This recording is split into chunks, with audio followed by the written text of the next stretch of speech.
I'm writing this from memory. Some mine, but not all. The facts won't sync with the reality, but they'll be close. And there's no one to say otherwise, so for all intents and purposes, this will be the history of a settlement we called Palamon, and the horrors that followed an all too brief peace. I remember home, and stories of a paradise we'd all get to see someday, of a city shining even in the night. Palamon didn't shine, but it was a sanctuary of a sort. We'd settled in the heart of a range that stretched the horizon, wooded mountains that shot with purpose towards the sky. Winters were harsh, but the trees and peaks hid us from the world.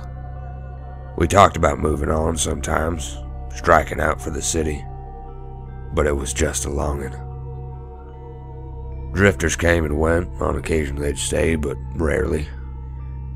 We had no real government, but there was rule of law, basic tenets agreed upon by all and eventually overseen by Magistrate Loken.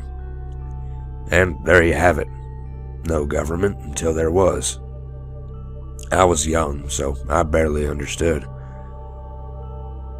I remember Loken as a hard-working man who just became broken. Mostly I think he was sad and frightened. As his fingers tightened on Palamon, people left. Those who stayed saw our days become gray. Loken's protection from the fallen, from ourselves, became dictatorial. Looking back, I think maybe Loken had just lost too much of himself, of his family. But everyone lost something, and some of us had nothing to begin with.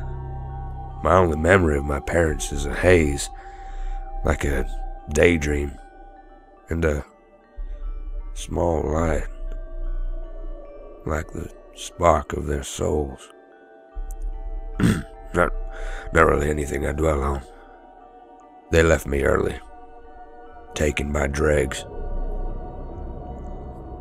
Palamon raised me from there, the family I call my own, called my own, cared for me like I was their natural-born son, and life was good.